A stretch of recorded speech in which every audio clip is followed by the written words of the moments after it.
Hello, I'm Steph from idriveaclassic, and I had some really great conversations at the recent NEC Classic Motor Show. And a lot of those conversations were around talking to people around industry and parts, and all of you are bemoaning things and saying, oh, it's doom and gloom. All the industry has gone from Great Britain and we just aren't making anything anymore. And you know what? That is just not true. And so over the next few months, I'm going to try and come out into the industry and show you different people doing incredible things behind garage doors, behind unit doors, all over Great Britain. Because you know what? Industry is not lost in this country, and there are a lot of good news stories to be told. And so today we are meeting Gordon from Catmint, and he does some incredible things with metal. Gordon, introduce yourself and tell us where your journey began. Hello, yes. I'm Gordon Furness. The company we're running here is called Catmint Components Limited. We manufacture a range of products, bespoke and our own range of products, primarily for minis. Where it all began, at school, when we used to do woodwork and metalwork. I'd absolutely love to get my hands dirty, creating things, and the revelation when the teachers let us loose on the machine was fantastic. And I've always kept that love with me, and it's just evolved from there over many years of playing about, really. That was one of the most flippant takes on someone's incredible talent. Gordon, how do you get from a point of being at school to making these panels that people are now using on their cars all over the world? Did you have a vehicle that you kind of cut your teeth on?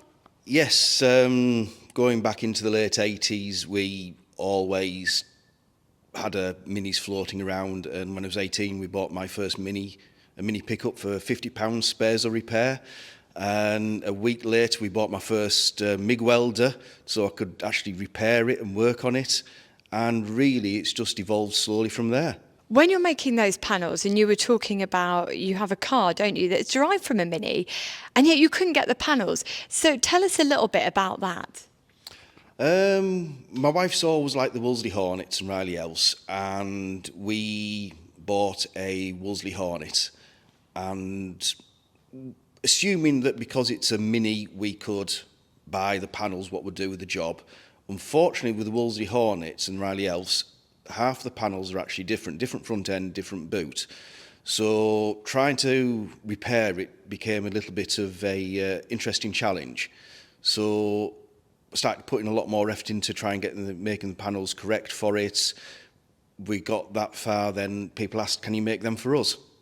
And we need that panel to repair, and really that's just taken off from there with the Hornets and Elves, and we've developed more of a range of panels from over time, as we've also needed the panels for our repairs. Now, very much in the style of Blue Peter, we actually prepped the workbench because I personally am fascinated by how you take a piece of flat metal and then turn it into a usable panel. So I'm going to hold the mic for you this time, but can you hold things up and talk us through the process? Yes, certainly. What we've got here is, let's take that as a original rear panel for a Hornet. We made a mould from that, and then we basically take a flat sheet of metal, and about 45 minutes later it turns into a nicely formed piece. The sheet is folded initially, it's clamped into the former. There's some hammer work taking place along the edges. Then we use a shrinker and stretcher, and we move the metal around, make the metal move where we want it to. We keep trying it against the former, and we just keep working it with a hammer and the shrinkers and formers until it actually fits. So I think that's it. Wow, you've made it sound incredibly simple there. I mean, you tell us that it takes 45 minutes to make this piece. What's your most complicated piece that you make for the Hornet? Probably the rear wings and front panels. The rear wings are an absolute nightmare because there's so much positive and negative curves in them.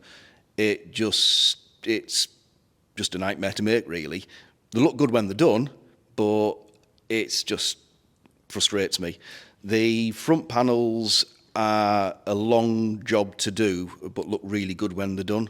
I mean, It's just marvellous, really, that you're doing all of this inside here. You're doing it all by hand. I mean, gosh, you were talking earlier about doing things that were bespoke for people. What have you been making? We do a range of items. We'll take anything on, basically. If it floats our boat, we'll take it on. A lot of panel work. We've been making panels for classic trucks. We've done some for the Jupiter Club. We've done some for the Triumph Owners Club. We do a lot of bespoke dashboards for the Minis. We'll attempt anything as long as it's not too seriously complicated. What we can do with hammers. So can people contact you from all over the world, or do you need that vehicle in front of you to look at, to copy, to make a template from? No, we don't. Anybody can contact us. We send all over the world. It's not a problem. We don't need a vehicle in front of us. We might need quite a bit of information from yourselves in respect to templates, measurements, etc. But no, we don't need a vehicle in front of us. Of all the bespoke things that you've done over the last few years, what's been the one that's really stuck in your mind as being a little bit awkward? We made some wheel arches for a classic wagon and were quite heavy duty steel. And no matter what I tried to do with them, the metal was so thick it just wouldn't form. But the metal had to be thick because it's a wagon. We eventually got there, but there was about 2 days in each wheel arch to be able to get it there. It was frustrating, yeah. Which wagon was it? For those of you out there that love their commercial vehicles, because I know a lot of people do. Absolutely no idea. I love that you're there making these mystery bits for these vehicles that you may never see. What's the furthest that you've ever sent anything? Probably Australia.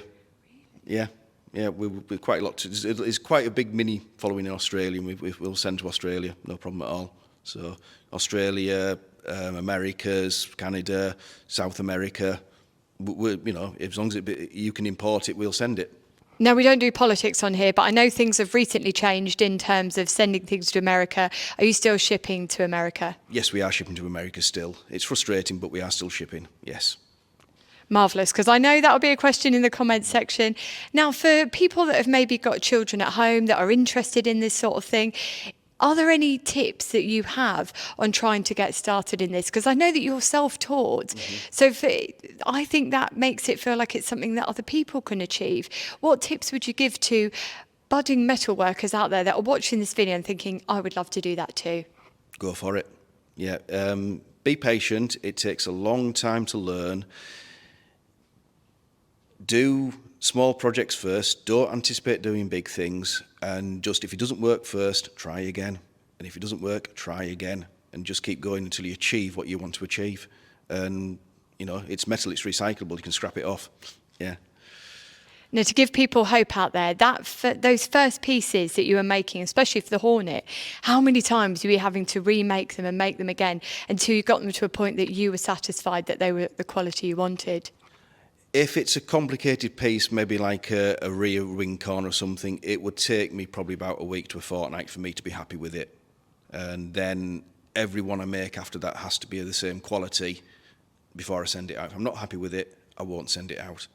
Now, you've been doing a lot. We were talking off camera around development of ideas, and you were saying, I've got so many different things on. I've got 2 questions for you. So the first one is around, is this your only job? No, it isn't. We also run a landscaping company as well. This is our rainy day work.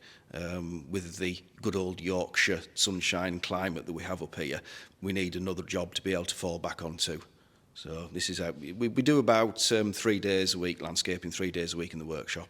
Gosh, very busy. And I just want to say a massive thank you to Gordon, because he actually made some panels for us. That's why we've popped in today of all days.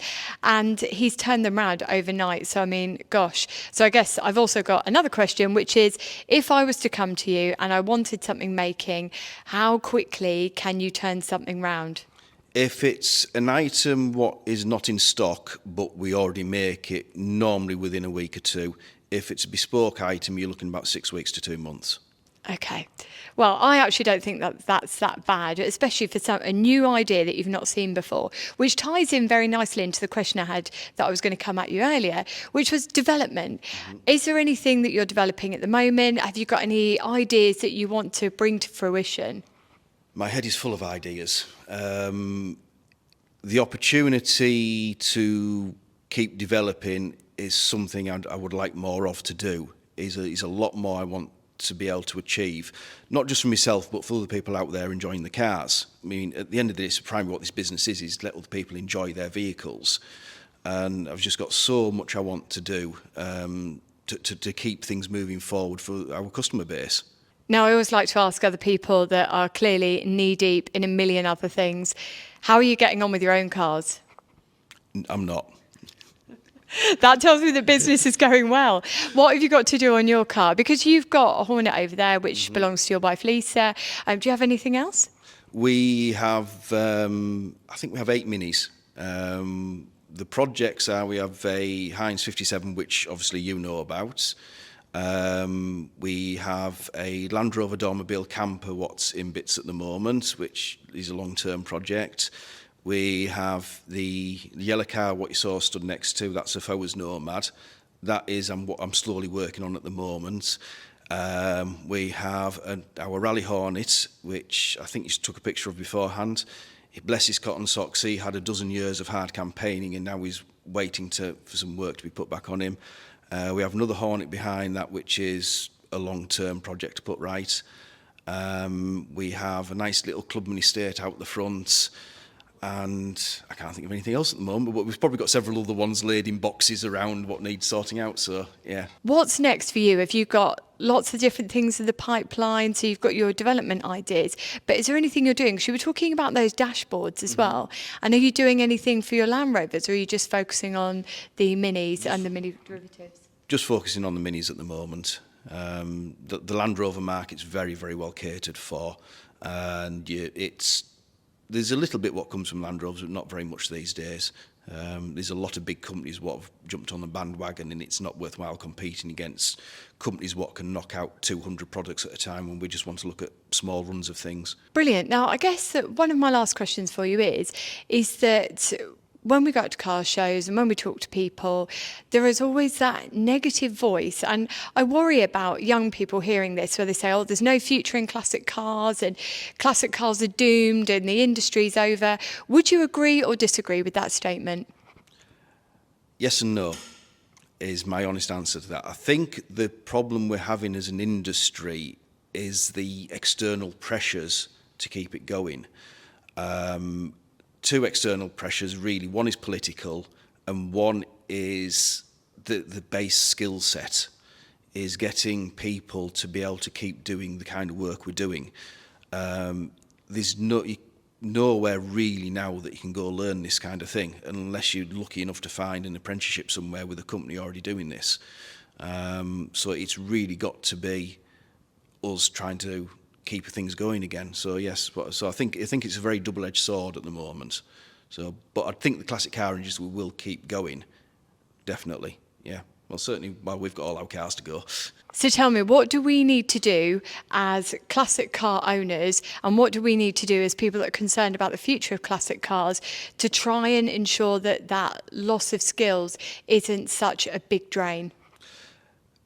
Be honest about what you want to achieve with your cars and be prepared to spend money on them, I think, is the key, because it costs money to run these businesses. We're not doing this for free. It does cost money to run these. And I think rather than saying, well, I can get it cheaper elsewhere, it's not as good a quality, actually look at the local businesses, what can do it for you. And that keeps us going as businesses and puts money back into the economy to keep everything turning over. Well, this is a wonderful time for us to ask, if someone's watching this video at home and thinking, gosh, Gordon is the man that I need to speak to for my panels, because can we just all agree that when you go and buy a cheap panel and you have to spend hours and hours and hours muddling around with it, doing this, doing that, knocking a little bit off here, what you've spent then with a garage or with a body shop or with your own personal time, of which none of us have loads of it, wouldn't it just be easier to go for a better panel? So if you're looking at this and thinking, yes, I'm going to get in contact with Gordon. Gordon, what is the best way to contact you with you being such a busy man? Email. Basically email. info@catmint.biz is the way to get hold of us. I might not get back to you straight away, but we'll get back to you. Fantastic. And so that email address, if you didn't catch it on screen there, is in the description box below. And so people can contact you on email and they'll get a response. Is there anything else that you're working on here? Because I see something over here with a trunk. Tell us about the trunk. Yes, that's the air intake hose for the Mark 1 Minis, the rubber lined one. Been making them for around about 20 odd years now, and it's a long-term project what we've been working on. It just makes the car look right when they're fitted rather than something what isn't right or something what's half worn out.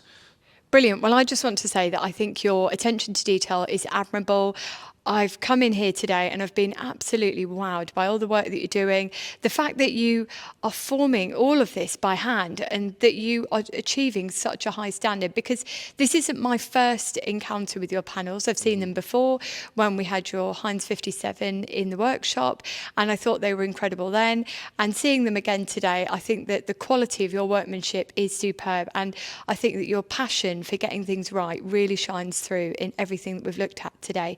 So again, just remember that email address to get in touch with Gordon is in the description box below. Gordon, is there anything else that you want to share with the world around what you're doing, or any advice that you want to give to people out there? Enjoy your classics. Go out and enjoy them. They're there for driving.